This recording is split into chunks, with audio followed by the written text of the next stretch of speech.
하나님 말씀 레위기 18장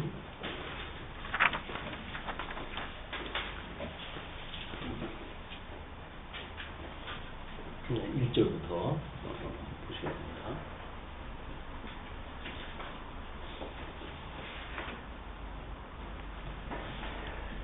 여호와께서 모세에게 말씀하여 이르시되 너는 이스라엘 자손에게 말하여 이르라. 나는 여호와 너희 하나님이니라. 너희는 너희가 거주하던 애굽 땅의 풍속을 따르지 말며 내가 너희를 인도할 가나안 땅의 풍속과 규례도 행하지 말고 너희는 내 법도를 따르며 내 규례를 지켜 그대로 행하라. 나는 너희의 하나님 여호와니라. 너희는 내 규례와 법도를 지키라. 사람이 이를 행하면 그로 말미암아 살리라. 나는 여호와니라. 우리 18장서부터 22장까지 내용이 성결에 관한 규례로 되어져 있습니다.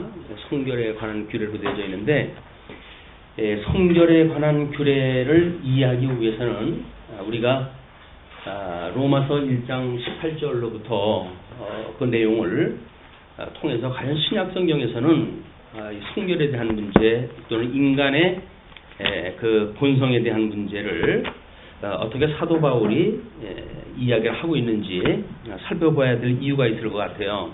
그래서 로마서 1장 지금 그 18절서부터 32절까지가 인간이 하나님 앞에 타락해가지고 만들어진 역사입니다. 그 역사를 21절서부터 23절까지는 이 타락되어져 가지고 나온 내용이거든요. 그래서 이 계시관으로 봤을 때 어두움에 내어버려 두었다 이렇게 얘기해요. 어두움에 내어버려 두었다. 어두움에 내어버려 둔 사람들의 이 내면 세계의 죄, 이건 하나님의 악이라고 하는 것들의 이름을 그 어둠에 내어버려 뒀다고 한다면 내면 세계 속에서 우리 죄라고 하는 그거는 허망한 생각과 미련한 마음을 가지고 살아갈 수밖에 없어요. 거기에서 나타나는 이 범죄의 사항들이 이제 이 불만, 허망 이런 하는 모든 것들이 기능 중심으로 형상화를 만드는 일들입니다. 그래서 우리가 통치의 대상임에도 불구하고 오히려 우상 숭배를 갖다 하는 이것이 어두움에 있는 사람들의 특징이에요. 이제 그 24절을 보게 되면 그러므로 이제 그 사람을 이제 어두움에 빠져서 이렇게 죄를 질 수밖에 없는 사람을 더러움에 내어버려 두었다고 이렇게 이야기합니다. 더러움, 어두움, 더러움. 이 더러움은 예배가 아니에요. 그 예배가 우리의 마음에 무엇을 품고 산다가 사실은 우리의 예배가 아닙니다. 그래서 마음을 다하여 하나님을 사랑하라 라고 이야기하기 때문에 이 마음이 과연 어떤 마음인가에 따라서 우리는 하나님 앞에 예배를 하게 되어지는데 이 우상과 육적 관계를 보게 되면 드러난 걸 보게 되면 서로 몸을 욕되게 하는 걸로 해가지고 이미 드러나요. 그래서 우상을 섬길 때 뭐 자녀를 몰래 신에게 바친다든가 또는 그 제사를 집례하는 여사제와 성관계를 갖는다든가 이런 걸로 해가지고 더러운 예배관이 나타나기 시작하는 겁니다. 우리가 과연 이제 어떤 계시관에 의해서 과연 신앙생활을 하는가라고 하는 것이 이 기능 중심에서 우리는 계시 중심으로 해가지고의 이 계시관이 바뀌는 거야. 이 계시 중심으로 해가지고 우리는 하나님이 이 세상을 만들고 섭리하시는 모든 것들이 하나님의 크신 영광을 계시하시기 위한 거다라고 하는 것이 우리가 성경을 통해서 믿게 되어지게 되면 기능적으로 해가지고 우상을 섬긴다든지 또는 세상에 잠시 있다가 없어질 것들에 연연해가지고 집착을 갖다 하는 일들이 우리는 하나님 앞에 이 계시적인 중심의 믿음을 가지고 살아가게 되어지지만 그렇지 않은 사람들은 여전히 기능 중심에 빠질 수밖에 없는 거죠. 그 다음에 더러움에 내어버려둬 가지고 이 더러운 그 예배에 대한 걸 우리가 믿게 되어지게 되면 버려둔 상태가 되어지게 되면 이렇게 이제 우상 숭배라고 하는 걸로 해가지고 이거는 가진 탐심이 이제 곧 우상 숭배라고 이렇게 이야기를 하잖아요. 탐심 하나님께서 무엇인가 이루어가는 것에 대하여 족함이 없고 맨날 마이너스 2%온 거야. 아무리 넉넉해져도 마이너스 2%가 돼가지고 껄껄껄하고 살아가는 것이 인생입니다. 우리 주님께서 우리를 진정 사랑하신다고 하고 그것이 믿어지게 되면 우리는 족함을 알고 우리 주 예수 그리스도로 인하여 우리가 만족한 삶을 살게 되어지는 것이 정상적으로 예배를 드리는 우리의 심리 상태죠. 이런 부족한 것 때문에 우상을 섬기고 이렇게 되어지는 것이 아니라 오히려 만족함을 깨닫고 우리 주 예수 그리스도 한 분만으로 족함을 깨닫게 되어지는 이다. 그 다음에 하나님께서 부끄러움에 이런 원인을 인해 가지고 부끄러움에 내어버렸습니다. 그랬어요. 그 부끄러움에 내어버려두는 것이 타락되어진 인간의 문화관입니다. 이제 이 문화관은 대부분 부끄러운 욕심에 우리를 내어버려둬가지고 이 부끄러운 욕심이라고 하는 그 이야기는 예수를 빙자한 우리 인간의 그런 장난들이에요. 자기 육체의 쾌락을 즐기기 위한 이런 걸로 되어졌는데 그것이 소위 문화관으로 이제 우리가 보여질 수가 있습니다. 요즘 예술 전반에 대한 것이 거의 만연한 이런 세속 문화로 해가지고 타락이 되어졌고 그걸 기반으로 해가지고 성도들이 문화생활을 한다고 이렇게 살아가니까 그러니까 결국은 우리 부끄러움에 내어버려 두었는데 부끄러운지를 모르는 거야. 우리 불의한 자가 수치를 모른다고 이렇게 이야기를 하잖아요. 하나님 앞에 의의를 모르는 자는 부끄러움을 몰라요. 하나님을 망령되이 여기면서도 그게 부끄러운지를 모르고 이런 것도 이제 동성애로 드러나게 되어진다. 자기의 쾌락을 중심으로 해가지고 그래서 하나님을 아는 신지식이 결국 가치관을 구축을 하기 때문에 이 신지식에 의해서 가치관을 우리가 구축하게 되어진다. 이를 인하여 원인에 의해서 이렇게 만들어지는 일이기 때문에 우리가 어떤 계시관을 가지고 있고 예배관을 가지고 있는가에 따라서 문화관 내지는 세계관이 만들어지기 때문에 이런 부끄러운 욕심에 따라가지고 부끄러운지도 모르고 그리고 허겁지겁 살아가는 타락한 인생관을 우리가 성경에 계시되어진 걸 우리가 이제 알아야 되겠죠. 이렇게 됐을 때 여기에 이제 나타나는 이런 그 범죄의 양상들을 하나님께서는 28절로 31절 이렇게 이야기합니다. 또한 이게 또한이라고 이렇게 이야기해가지고 우리를 상실한 마음에 내어버렸다 이렇게 이야기해요. 그래서 이 상실한 마음이라고 하는 그 이야기는 우리 복과 나라를 상실한 그 상태의 마음인 거예요. 복이 변하여 이 저주로 되어져 있고 나라는 변하여 이 사망 권세가 주장하는 나라의 삶에 우리가 빠져져 있는 것을 상실한 마음이라고 이렇게 표현하다 합니다. 그런데 상실한 마음에서 나타나는 우리의 행위를 보게 되면 자기 범죄를 중심으로 봤을 때는 불의, 추악, 탐욕, 압의 이런 것들이 가득한 자라고 이렇게 이야기를 했고 타인 범죄 위주로 봤을 때는 시기, 살인, 분쟁, 사기, 악독 이런 걸로 해서 꽉 한 인생이에요. 타락되어진 인생들은 이런 거예요. 이게 나는 그렇진 않아 이렇게 이야기를 하는 거는 자기를 속이는 겁니다. 다 이루고 살아요. 타락되어져 있는 인간은 이렇게 되어져 있는 거예요. 이 인간의 불이라고 이렇게 제목을 적어놨는데 그리고 뭔가 삼자 범죄를 중심으로 봤을 적엔 순수되고 비방하는 일들이에요. 그래서 다른 사람들 뒤에서 시고되고 뭐 이렇게 가지고 파랑을 만들고 내 표를 갖다 만들고 이렇게 하는 것들이 전부 삼자 범죄를 갖다 위한 거예요. 왜냐면 자인하고 자기하고 다른 사람하고는 지금 화작끼리 지금 돼 있는 거 아니에요. 그러니까 두 사람이 이야기를 못해요. 어떤 사람이 이야기를 해야죠? 그 자리에 없는 사람이 이야기를 해야 되는 거예요.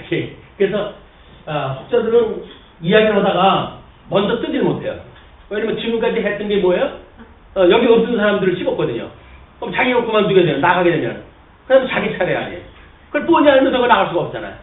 그래서 화장되어질 때까지 기다리고 있어야 돼요. 내 얘기 못하게.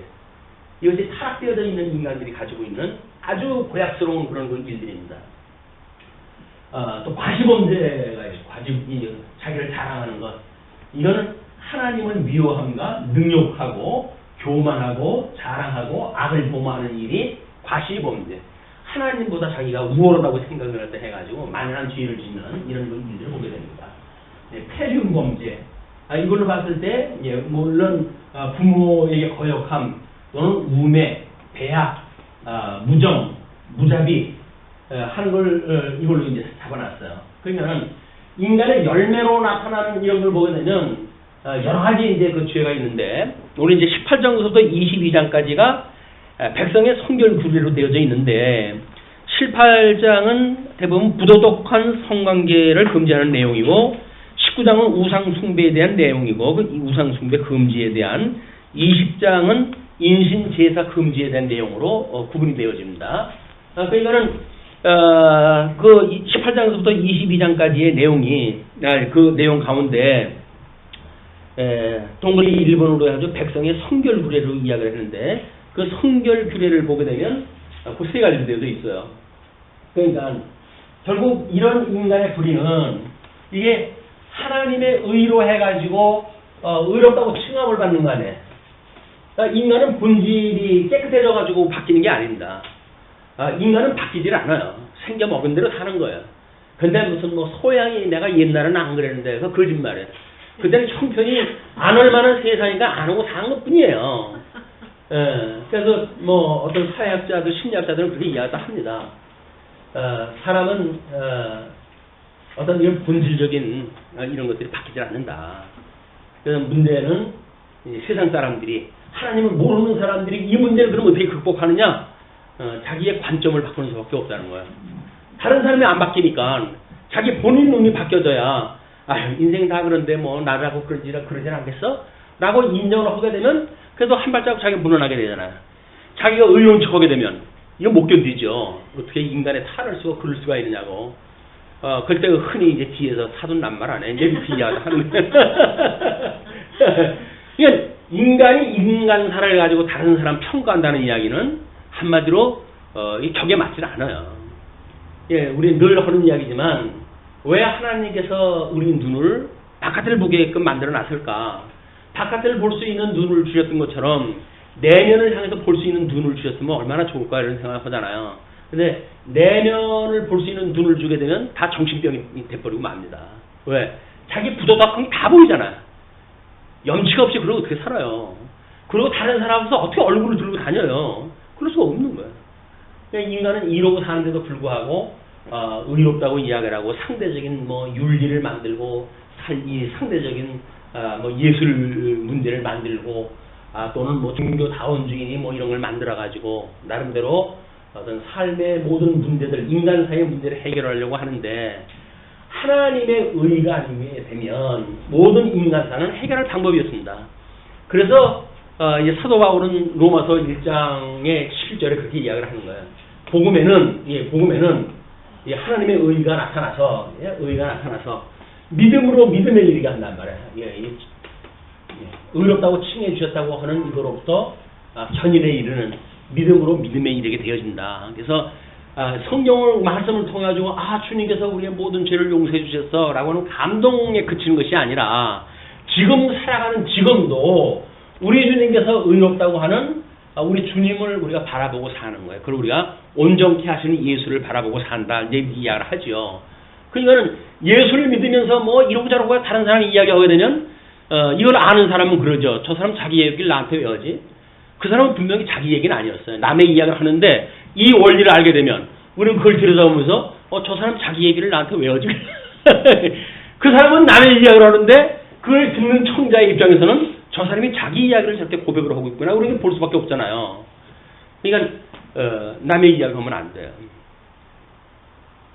다른 사람들이 흉돈다니까요. 저 사람은 왜 자기 죄를 나한테 고백을 하지? 그 사람은 열심히 다른 사람의 죄를 이야기를 하는데 이거 원리를 알고 있는 사람은 보게 되면 저 사람이 자기의 죄를 갖다가 왜 나한테 고백을 하고 있지? 이렇게 보여지는 거야. 결국 우리 인생이라는 것이 다 이렇게 되어 먹었기 때문에 하나님께서 이렇게 하게 하셨다니까요. 이렇게 합당치 못한 일들을 어떻게 하신다고요? 이걸 하나님께서 하게 하신 거예요. 하게 하신 거. 합당치 못한 거를 내가 한 것 같지만 이거를 주도하시는 모든 걸 통치하시는 하나님께서 봤을 때 우리 보혜를 상실했던 모든 그런 그 사람들을 죄 아래 가두어 가지고 죄의 종으로서 하게 하셨단 말이에요. 죄의 종이 됐으니까 죄가 시킨 대로 해야죠. 그게 이거 사는 거예요, 이게. 근데 예수로 인하여 우리가 구속을 받았다고 그러면서도 상대방의 이런 걸 가지고 우리가 비난을 하고 그런다면 복음을 우리가 이해를 못하고 있는 거예요. 복음을. 내가 복음을 이해했다고 하는 복된 소식 아니에요. 복된 소식. 복된 소식이 아니라 먼저 화음 같아. 화가 임한 소리. 그래가지고 있는 대로 그 얘기를 들으면 그냥 화가 돋가지고 그래가지고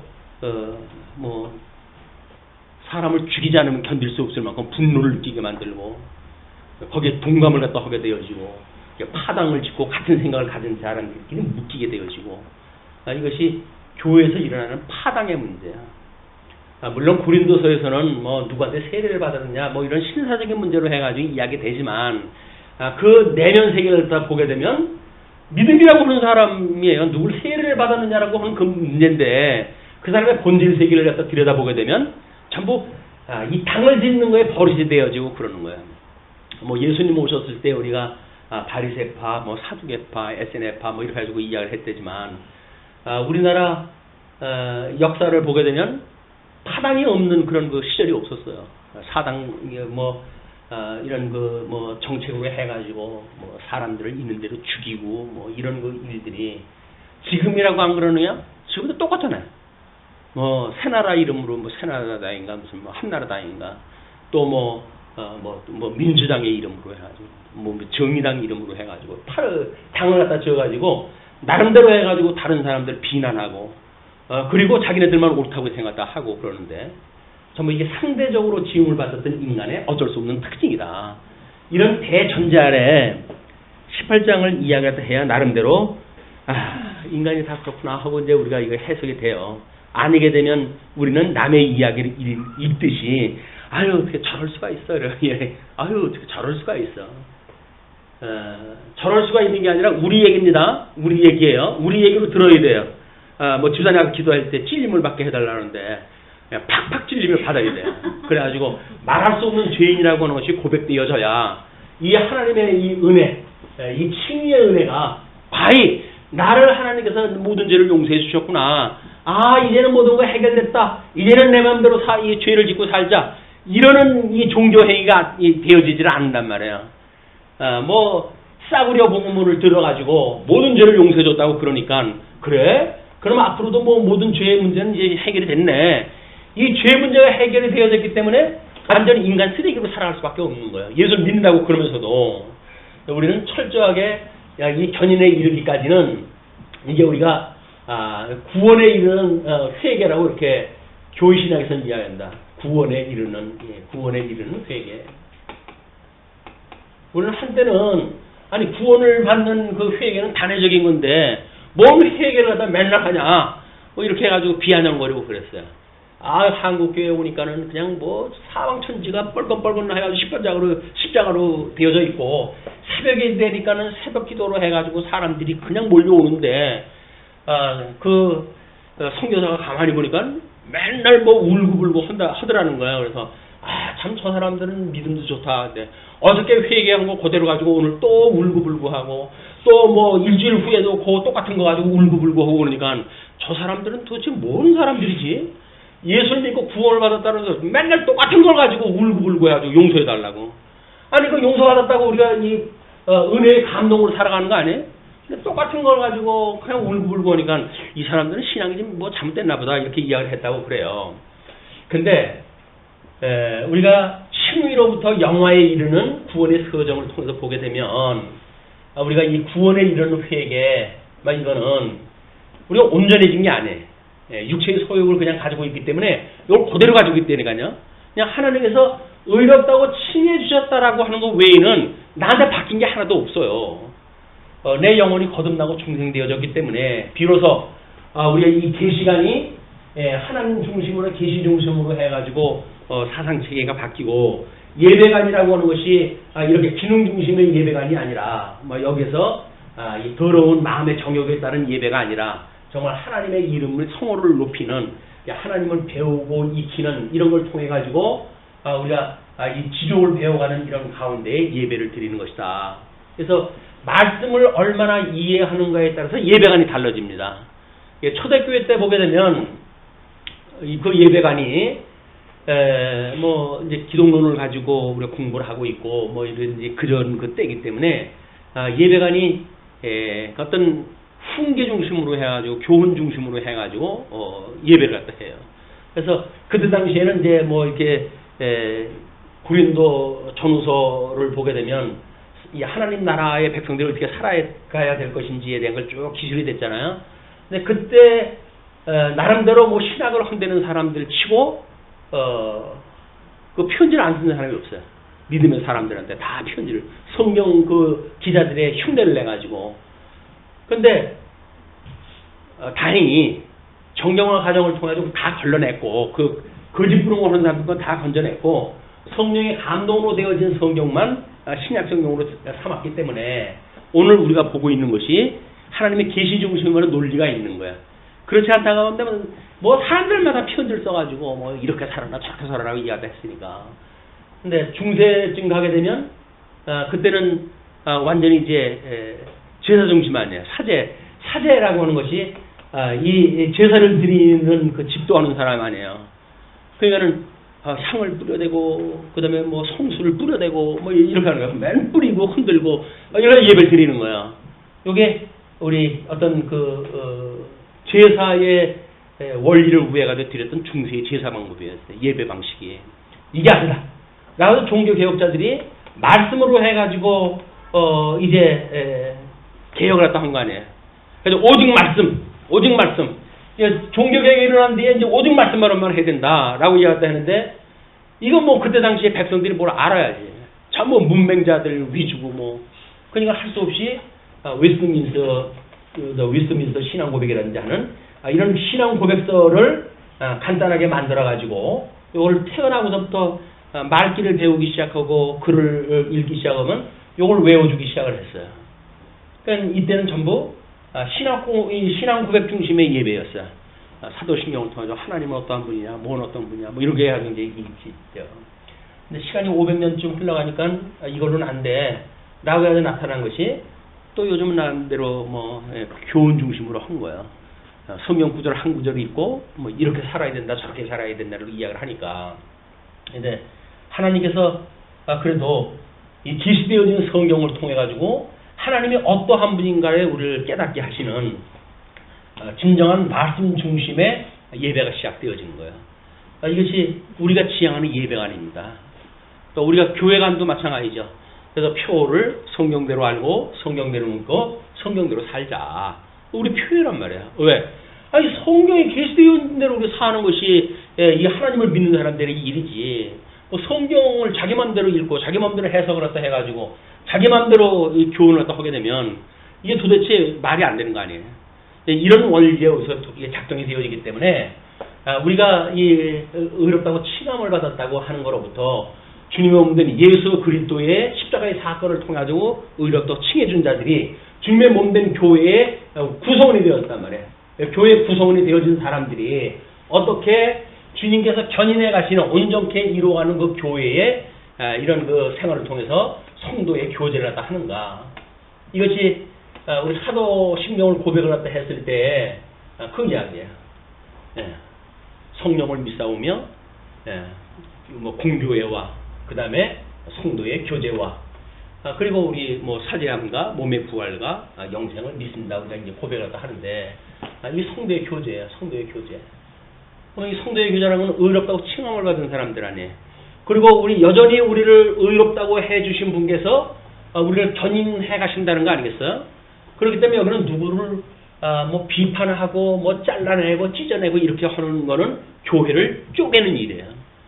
우리는 뭐 열심히 주의 일을 한다 그러죠. 근데 하다가 보게 되면 자기 열심히 취해가지고 조각을 내기 시작을 해요. 파당을 짓는다는 이야기죠. 파당을 짓는다는 이야기는 교회를 가른다는 이야기예요. 그거는 예수 그리스도의 몸을 찢는다는 이야기이기 때문에 매우 무서운 현상이에요. 그렇죠? 교회는 예수 그리스도의 몸 아니에요. 근데 그 몸을 구성원이 스스로 가지고 찢어낸단 말이에요. 팔뚝대기 잘라내고 다리째기 쪼개내고 이렇게 해가지고 넌 너대로 가라. 이런 해체주의에 이제 이 얽히게 되어지게 되면 말은 우리가 교회 생활도 한다고 그러는데 교회는 만심상에 돼버리는 거예요. 왜곡되어진 이런 신앙 때문에 그렇습니다. 그래서 우리 하나님의 은혜가 아니면 도저히 나는 살 수 없어 하는 사람들끼리 모여가지고 교제를 다 하는 거예요. 그래서 이 교제, 사랑의 교제는 진리와 함께 기뻐하는 겁니다. 말씀을 우리가 이런 그 동일된 말씀으로 알아야 서로 위로하고 서로 소망을 가지고 서로 축복을 갖다 하고 이렇게 살아갈 수가 있지. 서로 지가 잘났다고 해가지고 뭐 잘나지도 않았어요. 본질을 보게 되면 잘난 것도 없어요. 근데 자기가 잘났다고 하는 거 스스로. 그래서 다른 사람들을 갖다가 폄하하고 무슨 뭐 이렇게 되어지니까 이 교제가 불가능해진다. 왜 교제가 불가능할까요? 여기 박사님 몇 분 오시게 되면 우리들하고 교제가 될는지 모르겠네요.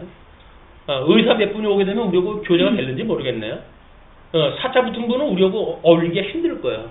워낙 잘났잖아요. 전부 특수지기를 가지고 있어가지고. 그러니까 보통 교회에서 그러한 사람들 교제를 어떻게 하게 한다고요? 의사들끼리 묶어줘가지고 교제를 하게 되어 있다니까요. 다른 사람은 어울릴 수가 없어. 잘나가지고. 성도가 아닌 거예요. 성도가. 성도라고 하는 건 잘나고 먹는 게 어딨어. 다 주인인데. 그렇기 때문에 아무리 뭐 이 세속적으로 해가지고 어떤 직위에 있어도 결국은 하나의 성도로의 삶을 살게 되어진다. 그래서 그래 종과 뭐 이런 상전으로 있던 관계가 그리스도를 믿음으로 해가지고 지체의 관계로 바뀐다고 하는 이야기는 이건 천지가 개벽되어지는 것과 같은 이야기입니다.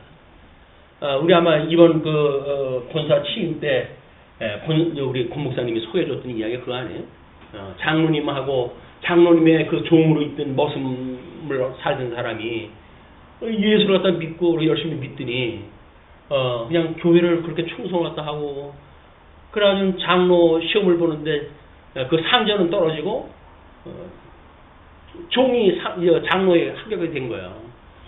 근데 교제가 가능을 내니까 그 상전이 그걸 쾌히 격려를 갖다 해주고 뒤를 밀어주고 신학을 공부하게 만들고 이래가지고 그 사람을 유명한 신학자로 세운 거예요. 그 장로님이 아니라 상전이 뭐 나중엔 장로님이 되셨겠지만 그 정도의 심성을 가지고 있으면 장로님이 왜 안 됐겠어요. 이것이 진정한 교제지만 그렇지 않다고 한다면 아이고 기업장 하나가 달라도 쌩 난리를 치는데 사병이 하사관한테 뭐 같이 예배 좀 드립다. 야 너 저쪽으로 가자. 그럴 거 아니겠어요? 저쪽으로 가자. 그게 야고보서 경계했던 내용이란 말이야. 부유한 자 비나돈 입은 사람 보고 아이고 이리 앉으세요. 조금 넉넉지 못한 옷 입고 있는 사람한테 저 문가에서 자리를 갖다 자기가 뭐 지정할 때 해주는 거야. 여기는 뭐 VIP석, 저기는 R석.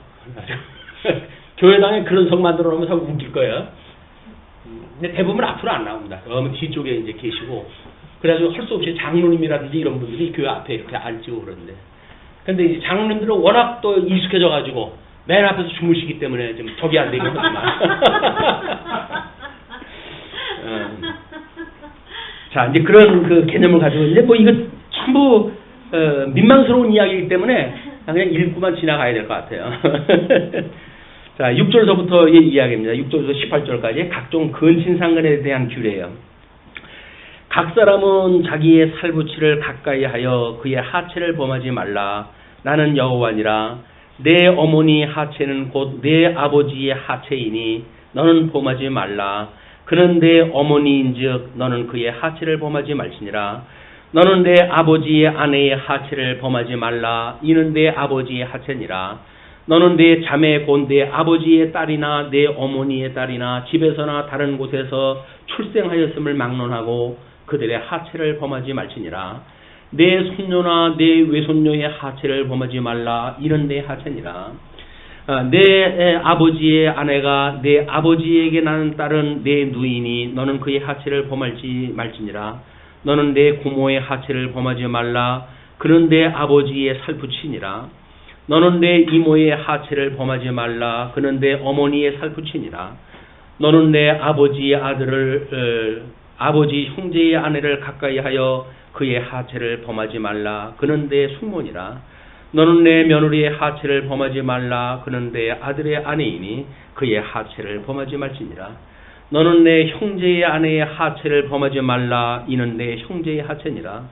너는 여인과 그 여인의 딸의 하체를 아울러 범하지 말며 또 그 여인의 손녀나 외손녀를 아울러 데려다가 그의 하체를 범하지 말라. 그들은 그의 살부치이니 이는 악행이니라. 너는 아내가 생존할 동안에 그의 자매를 데려다가 그의 하체를 범하여 그로 질투하게 하지 말지니라. 너는 여인의 18절까지 일단 18절까지 각종 근친상간에 대한 이야기.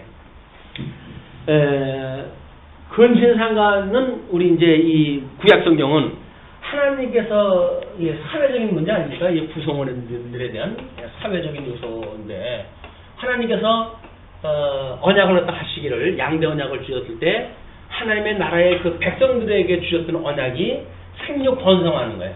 생육하고 번성하라.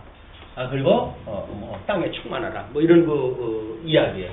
근데 생육 번성을 하려고 한다면 정상적인 파트너에 의해 가지고 이것이 대입되는데 뭐 이렇게 불륜 관계를 통해 가지고 이런 일들이 만들어지게 되면 실로 문제가 심각해지는 거예요. 뭐 어떤 사람은 뭐 어떤 그 근거를 가지고 이야기했는지 모르겠지만 애굽에 내려가서 400년 동안 이 사람들이 살았잖아요. 근데 하나님께서는 지금 애굽에 있었던 그 풍습을 따르지 말라고 그랬잖아요. 풍습을 따르지 말라고 하면서 이 얘기를 했어요. 그렇다고 한다면 애굽의 풍습은 어떻다는 거야? 지금 금기시했던 것들이 다반수로 있다는 이야기겠죠. 그 이야기는 결국 400여 년 동안 근친상간이라고 하는 이런 성문화가 만연했다고 한다면 거기에 사람들한테 심각한 어떤 유전자적인 질병이 생기게끔 돼 있죠. 근친상간 못하게 하는 것은 물론 생육번성하고 하는 그런 문제가 우리 애굽에서 400년 동안 뭐 1000만으로 늘어났는데 뭐 문제가 있는 게 뭐냐. 그런데 1000만으로 일어난 그런 그 인생들이 찌질이 같은 인생들이 되어졌다고 한다면 숫자 늘어나는 게 능세가 아니잖아요. 그렇기 때문에 시내산에서 하나님께서 이런 율법을 통해 가지고 계명을 주고 그러므로 해가지고 새로운 피조물로 만들어서 가나안 땅으로 넣지 않으면 하나님의 법을 지킬 수 없는 지금 형편 무인지경의 이런 그 인간들이 됐다고 이제 봅니다. 근데 뭐 일부는 이해가 가요. 만약에 이렇게 애굽에 이게 창궐한 문화였었고 그거를 답습한 이스라엘 백성들의 문화였다고 한다면 출애굽했던 백성들의 어떤 이런 사회적 구성 조건은 실로 건강한 상태는 아니었겠다. 근데 이걸 바꿔가지고 여기서 완전히 애굽 생활을 했던 사람들은 이제 세대 교체가 되잖아요. 그리고 새로운 태어난 사람으로 해서 가나안 땅을 들어가게 하잖아요. 그러니까 가나안 땅에 들어가가지고 사는 사람들은 또 그런 문화가 만들어질지 모르겠으나 하나님께서는 일단 여기서는 애굽 땅에서 했던 규례를 따르지 마라 이렇게 이야기를 했고 가나안 땅에 들어갔을 때도 이 사람들의 규례를 행치 마라 이렇게 이야기를 했어요. 그럼 일단 이 규례를 바꿔 사는 사람들은 뭐 가나안 땅에 들어갔을 때는 좀 형편이 낫지 않을까 뭐 이런 거 짐작을 갖다 해볼 수가 있는 건데 생육 번성하라고 했던 이런 그 약속의 말씀은 하나님께서 단순하게 숫자만 늘리는 데 있지 않다. 우리가 뭐 이렇게 해가지고 대한민국이 뭐 1000만 성도가 되느니 어쩌라니 그러는데 지금 무지개수로 빠졌어요. 어떤 사람이 빠졌을까요? 쭉정이가 빠졌겠죠. 믿음의 확인 없는 사람이 빠졌겠죠. 나름대로는 뭐 교회가 문제가 있어가지고 자기가 빠졌다고 이야기합니다. 근데 하나님과 붙들고 계시다고 한다면 문제 있는 데서 자기는 신앙을 지켜요. 근데 그 교회를 만약에 포기하고 나갔다는 이야기는 예수를 그리스도로 믿는다고 하는 자기 신앙에 문제가 있는 거예요. 그럼 자기는 교회가 문제가 있는 거지 나는 문제가 없다 이렇게 얘기했다 하는데 그래가지고 자기를 가나안 교인이라는 거예요. 가나안 교인. 가나안 교인이 뭐라 그랬어요? 안 나가는 교인이란 말이에요. 교회 안 나가는 교인. 그래서 자기를 정당하다 하는 거예요. 자기는 정당하지 않고는 사람이 살 수가 없습니다. 신앙생활을 하던 사람이든 뭘 하던 사람이든 다 자기 핑계거리가 있어야 돼요. 그러니까 오죽하면 옛날 어른들이 핑계 없는 무덤이 없다고 그랬을까요? 그 무덤에 수많은 사람들이 그 무덤이 있는데 거기에는 다 핑계가 있어요. 내가 이래서 죽고 저래서 죽고. 죽은 거에 핑계가 있죠. 때로는 뭐 외인사냐 뭐 병사냐라고 해가지고 왜 죽었니 핑계를 모르는 그런 그 사례도 요즘은 또 일어나더구만은. 참 놀라운 일이에요. 병사인지 뭐 외인사인지 그것도 핑계도 모르는 그런 거 죽으면 참 슬픈 죽음이에요. 그런데 자기를 정당하지 않으면 세상을 살 수가 없으니까 얽혀서 살려고 하니까 나름대로 자기를 옳다고 이야기를 해야 되고, 그리고 자기 교회 안 나가는 정당하다 하기 위해서 교회가 문제가 있다고 해가지고 문제 제기를 하고, 자기는 빠지고, 그 문제로부터 자기 빠지잖아요. 일단 문제 제기를 했으니까. 이것은 건강한 신앙생활의 자세가 아니다. 우리는 잘못됐다고 하더라도 여전히 주면 몸된 교회에서 우리 주 예수 그리스도를 배울 수밖에 없어요. 깨달아갈 수밖에 없어요. 하나님의 말씀을 우리가 공부하고 깨닫게 되어진다고 한다면 인간이 그렇다고 하는 걸 우리는 알게 돼요. 그래서 그것이 남의 이야기가 아니라 나의 이야기라고 이제 시인이 되어지기 때문에 우리는 교회를 안 나갈 수가 없는 거예요. 안 나가는 건 자기 편하다고 안 나가는 거지. 나가면 고민하네요. 뭐 눈에 띄는 사람들마다 뭐 잘난 척하고, 교회라고 하는 것이 뭐 세속화되어져 가지고 도저히 못하겠다 이렇게 생각이 들지만, 안 나가는 본인도 똑같은 거예요. 그러니까 그에 시인하는 사람들은 교회에 나오는 거예요. 그래서 말씀을 그래도 공부하고 뭔가 이 말씀이 전해질 수 있는 그 교회에 이 진리가 전승되기 위한 봉사도 하고 나름대로 되어지는 거다.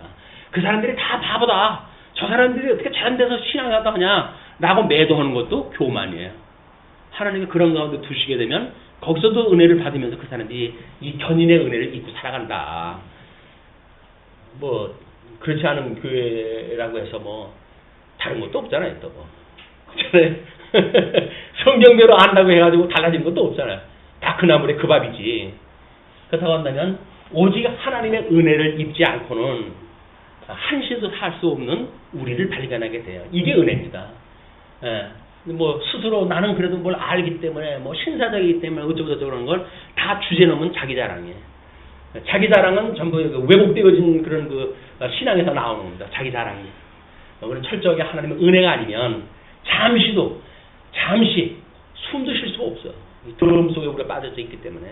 하나님의 은혜로 우리가 구원을 받고 구원의 은혜 가운데 살아가고 있는데, 뭐 우리의 삶을 예수님 믿는다고 하는 것이 순간 빠져버리게 되면 나머지 우리의 시간이라고 하는 거는 전부 이거 아니? 육체 소욕에 빠져서 산다는 건 요 그대로 사는 거 아니겠어요? 근데도 뭐가 문제가 없어요. 도대체 뭐가 문제가 없어요. 우리는 여전히 문제가 있는 거예요. 문제가 있어야 답이 있지. 문제가 있어야 이 복음이라고 하는 답을 우리가 붙들지요. 문제가 없으면 답을 안 들어온다니까요. 문제가 없는데 뭘 복음을 들어요? 말씀을 왜 들어요? 문제가 없는데. 문제가 있는 사람들이 말씀에 매달릴 수밖에 없는 거예요. 왜? 내가 문제가 있으니까. 내가 이 주님을 만나야 이것이 해결이 되어지는데, 우리는 주님이 나중에 오시게 되면 사방서 우리를 붙든다 그러잖아요. 전부 부르신다고 그러지 않았어요? 그럼 재림 때는 부르시는데 지금은 어떻게 부를까요? 말씀으로 부르시죠. 그 예수님의 재림 사건이에요. 예? 하나님의 그 말씀이신 예수님이 우리들한테 임재를 해가지고 그 말씀을 우리도 하여금 깨닫게 하신단 말이에요. 그 예수님 만나는 사건이에요. 그걸로 인해가지고 우리는 저리로부터 심판으로 오시라고 했던 그 신앙 고백이 오늘 현장에서 이루어지는 거예요. 그 말씀으로 해서 심판에 받는 거예요. 우리 그동안에 있었던 모든 육체의 소욕을 예수님의 그 말씀으로 인해가지고 우리가 단호하게 죽고, 주님의 말씀으로 해서 죽고, 그리고 예수 그때 부활에 참여되어져서 새로운 피조물로서의 또 새로운 각오를 가지고 우리가 또 살아가게 되어지는 거다. 이게 무한반복이에요. 뭐 무한반복이라고 이야기할 수가 있을까요? 영적인 건데 이거는 지속적이고 영원한 거예요. 그래서 우리 구원은 영원한 구원이지, 시간과 공간과 형상화되어져 있는 이 계시세계 속에서 뭐가 단번에 다 이루어졌다, 뭘 또 온전히 이걸 이루었다라고 하는 건 있을 수가 없는 거예요. 과거, 현재, 미래를 다 묶어서 설명할 수 있는 영원한 구원, 영원한 구원이라고 하는 그걸 우리가 바라보고 살아가는 것이 시한 세계 속에서 우리의 믿음이다. 어떻게 보게 되면 우리 하나님 앞에 스스로를 자조적으로 생각할 수도 있죠. 아유, 주님, 내가 내 꼴을 보면 맨날 그런 것 같아요 라고 생각할 수도 있어요. 그런데 하나님 말씀을 공부해 가면서 보게 되면 사실은 이 은혜의 감동이 커집니다. 커져요. 그래서 우리는 조그만 일에도 주님을 붙들지 않고는 못 살아가요. 주님을 붙들고 예수님의 이름을 부르고 우리를 온전케 하시는 것이 주님이라고 믿어져 가지고 그분 앞에 무릎을 꿇고 살아가게 되어진다. 이것이 믿음으로 우리가 성장해 가는 거예요. 성화라고 우리가 이야기하는데, 이 칭의로부터 견인에 이르는 이 성화 과정, 이 성화 과정이라고 하는 것은 이런 구원의 그런 회개가 끊임없이 반복적으로 있어져야 되는 것이다. 왜? 끊임없이 육신의 정욕과 육신의 정욕, 그 다음에 안목의 정욕, 이게 전부 정욕이에요, 정욕. 그리고 이생의 자랑.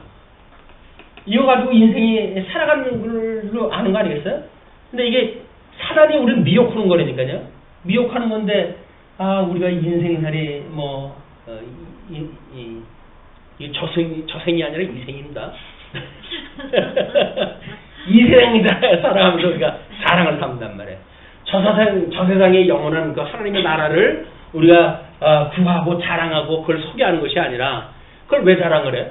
내가 가지고 있는 걸 자랑을 해야지. 이 세상 사랑하는 거, 우리 교회가 이렇게 아름다워, 여기가 천국인 것 같아, 뭐 이렇게 자랑을 갖다 하는데, 우리가 자랑할 건 이 세상의 나라가 아니에요.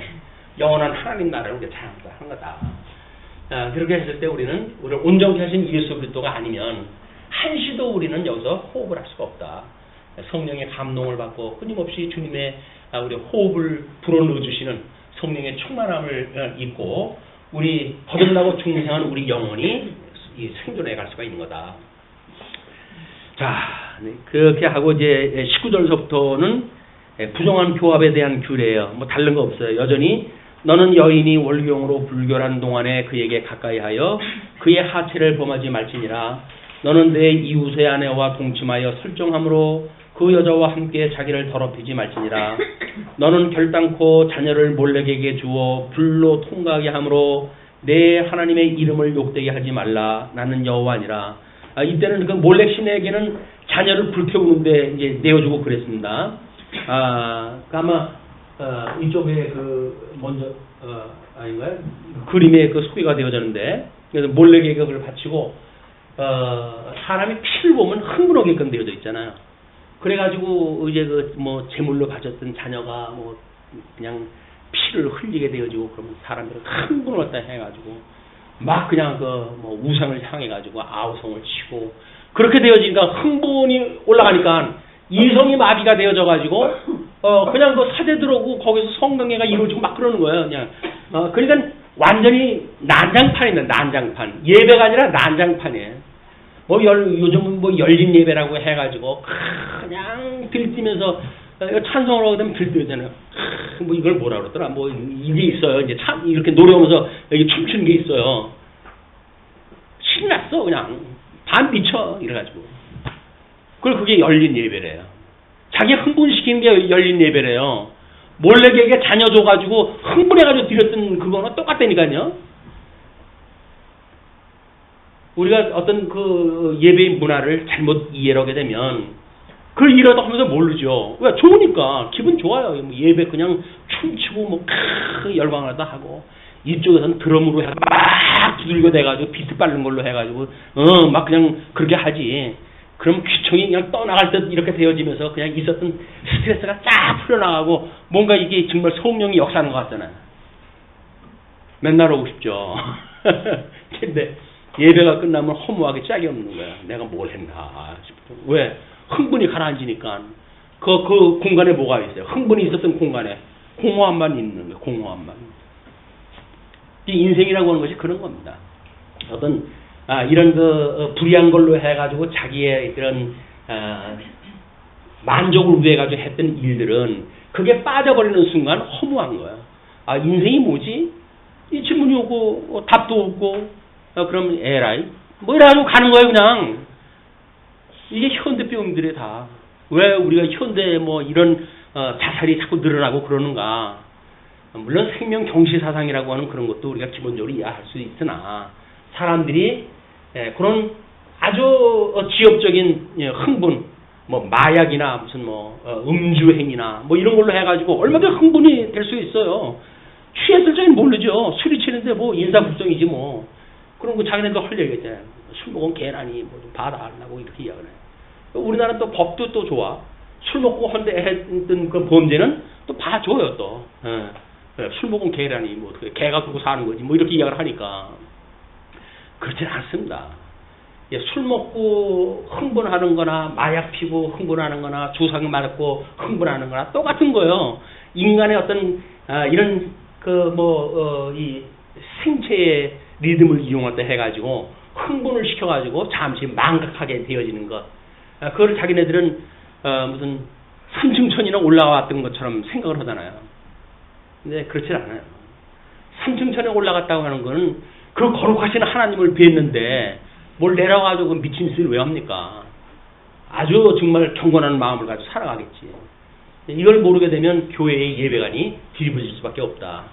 이걸 사도 바울이 로마서에서 이렇게 설명한 거는 충분한 이유가 있기 때문에 그렇게 한 거예요. 왜곡되어지는 예배관이 뭐로부터 말미암는가? 하나님께서 거기다 집어넣어버린 거야. 그러니까 사단을 경배하고 요즘은 대놓고 사단 경배하잖아요. 우리 그 붉은 악마 해가지고 악마가 마스코트 하네.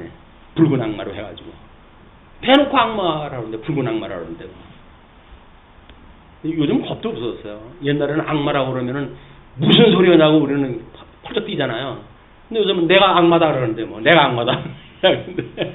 그래가지고 악마를 경배하는 또 예배가 있어요. 그래가지고 참 세상은 웃기는 세상에.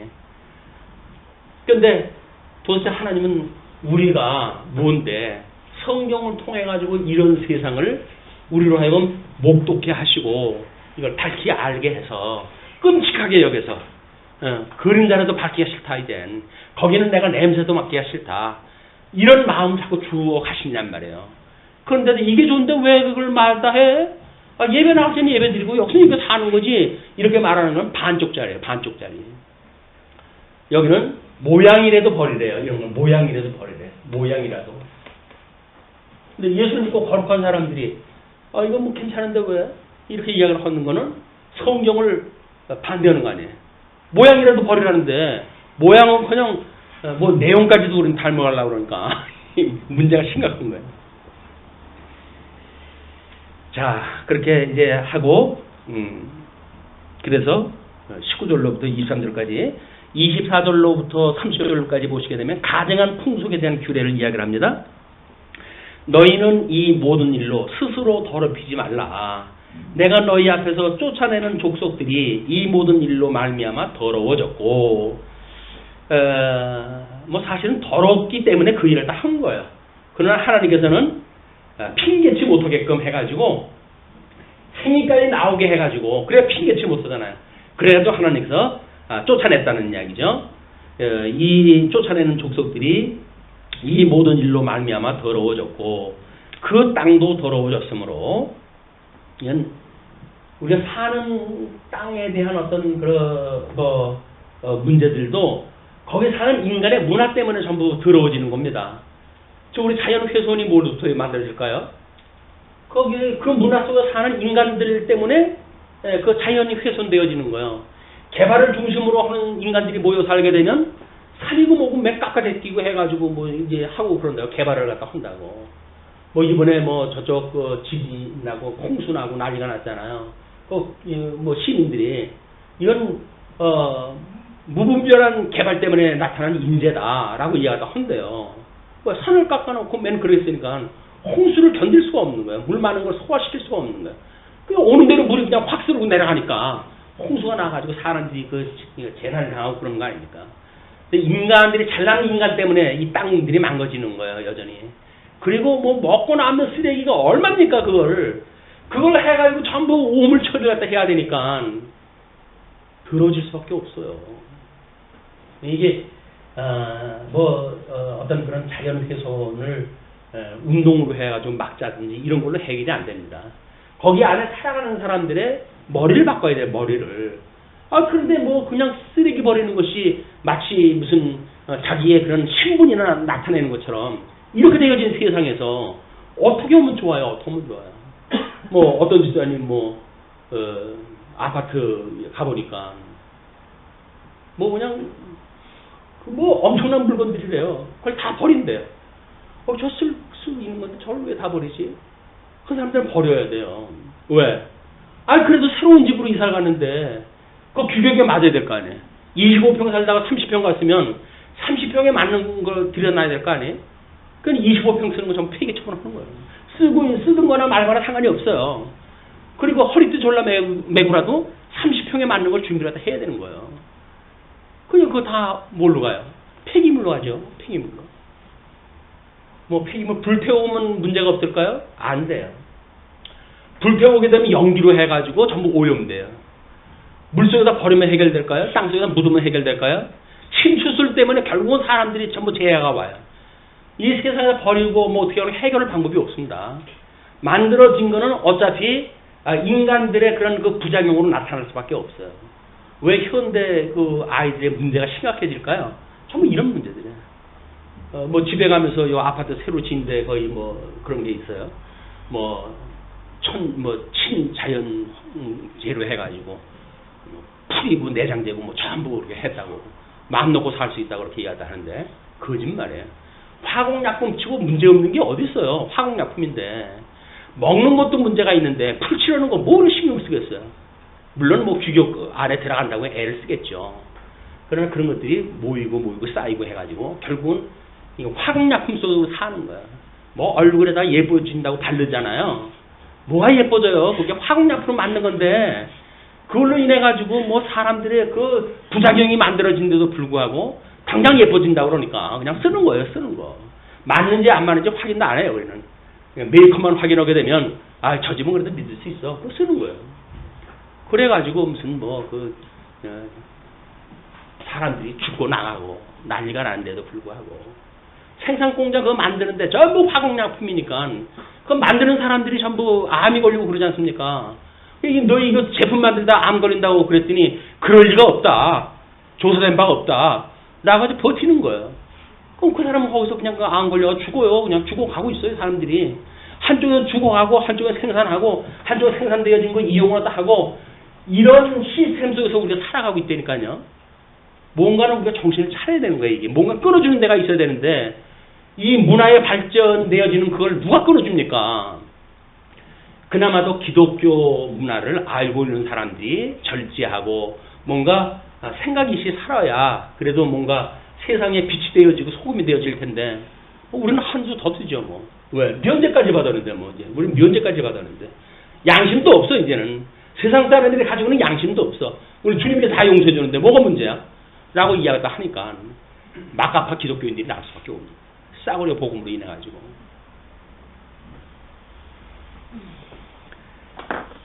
우리 이야기라고 그랬습니다. 제 이야기예요. 제 이야기. 자, 너희는 이 모든 일로 스스로 더럽히지 말라. 이제 이제 이야기도 하고,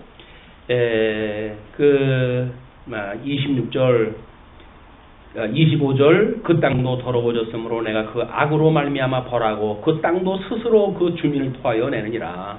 그러므로 너희 곧 너희의 동족이나 혹은 너희 중에 거류하는 거류민이나 내 규례와 내 법도를 지키고 이런 가증한 일에 하나라도 행하지 말라. 너희가 전에 있던 그 땅 주민이 이 모든 가증한 일을 행하였고 그 땅도 더러워졌느니라. 너희도 더럽히면 그 땅이 너희가 있기 전 주민을 토함과 같이 너희를 토할까 하노라. 이 가증한 모든 일을 행하는 자는 그 백성 중에서 끊어지리라. 그러므로 너희는 내 명령을 지키고 너희가 들어가기 전에 행하던 가증한 풍속을 하나라도 따름으로 스스로 더럽히지 말라. 나는 너희의 하나님 여호와니라.